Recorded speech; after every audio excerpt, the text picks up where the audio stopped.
ਜੀ अस्सलाम वालेकुम ਦੋਸਤੋ ਵਾਲਾ ਐਗਰੀਕਲਚਰ ਤੇ ਖੁਸ਼ ਆਮਦੀਦ ਕਰਨੇ ਸਾਰੇ ਭਰਾਵਾਂ ਨੂੰ। ਦੋਸਤੋ ਗੰਦਮ ਦੀ ਸੂਰਤ ਹਾਲ ਨੂੰ ਵੇਖਦੇ ਹੋਏ ਜੀ ਨਵਾਜ਼ ਸ਼ਰੀਫ ਵੀ ਮੈਦਾਨ ਦੇ ਵਿੱਚ ਆ ਗਏ ਆ ਜੀ। ਨੂਨ ਲੀਗ ਦੇ ਕਾਇਦ ਨਵਾਜ਼ ਸ਼ਰੀਫ ਨੇ ਜੀ ਗੰਦਮ ਖਿਰਦਾਰੀ ਦੇ ਮਾਮਲੇ ਤੇ ਅੱਜ ਆਪਣਾ ਪਾਰਟੀ ਇਜਲਾਸ ਜਿਹੜਾ ਤਲਬ ਕਰ ਲਿਆ। ਆਪਣਾ ਸਾਰੇ ਪਾਰਟੀ ਜਿਹੜੇ ਮੈਂਬਰ ਨੇ ਉਹਨਾਂ ਨੂੰ ਅੱਜ ਬੁਲਾ ਲਿਆ ਜੀ। ਨਵਾਜ਼ ਸ਼ਰੀਫ ਨੇ ਉਹਨੇ ਬਕਾਇਦਾ ਤੌਰ ਤੇ ਕਿਹਾ ਅੱਜ ਮੈਨੂੰ ਤਫਸੀਲ ਦਿੱਤੀ ਜਾਏ ਗੰਦਮ ਦੀ ਕੀ ਸੂਰਤ ਹਾਲ ਹੋ ਰਹੀ ਹੈ। ਨਵਾਜ਼ ਸ਼ਰੀਫ ਨੇ ਹਦਾਇਤ ਦਿੱਤੀ ਹੈ ਰਾਣਾ ਸਨਾਉल्ला ਨੇ कि मुख्तलिफ किसाना रहनुमावां और ब्यूरोक्रेट्स ਦੇ ਨਾਲ ਮੁਸ਼ਾਵਰਤ ਕਰੇ ਜੋ ਵੀ ਸੂਰਤ ਹਾਲ ਵਗੈਰਾ ਜੋ ਉਹਨਾਂ ਦੇ ਮੁਤਾਲਬਾਤ ਹੈ ਸਾਡੇ ਸਾਹਮਣੇ ਰੱਖੇ ਜਾਣ। ਦੂਸਰੀ ਤਰਫ ਜਿਹੜੀ ਜੀ ਮਹਿਕਮਾ ਖੁਰਾਕ ਜਿਹੜੀ ਹੈ ਉਹ ਵੀ ਗੰਦਮ ਦੀ ਖਿਰਦਾਰੀ ਨਹੀਂ ਕਰਨ ਰਹੀ। ਉਹਦੇ ਬਾਵਜੂਦ ਕਿ ਉਹਦੇ ਕੋਲ 20 ਲੱਖ ਟਨ ਗੰਦਮ ਖਿਰਦਾਰੀ ਕਰਨ ਵਾਸਤੇ ਬਾਰਦਾਨਾ ਵੀ ਮੌਜੂਦ ਹੈਗਾ, ਯਾਨੀ ਕਿ ਉਹ ਬਾਰਦਾਨਾ ਸੇਲ ਕਰਕੇ ਗੰਦਮ ਦੀ ਖਿਰਦਾਰੀ ਵਗੈਰਾ ਕਰ ਸਕਦੀ ਹੈ।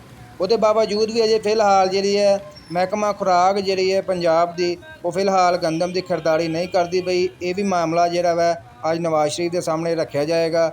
ਬਾਕੀ ਅੱਜ ਕਾਫੀ ਜ਼ਿਆਦਾ ਇਮਕਾਨ ਹੈ ਕਿ ਤੁਹਾਨੂੰ ਕੋਈ ਨਾ ਕੋਈ ਅੱਛੀ ਖਬਰ ਵੇਖਣ ਨੂੰ ਲਾਜ਼ਮੀ ਮਿਲੇਗੀ।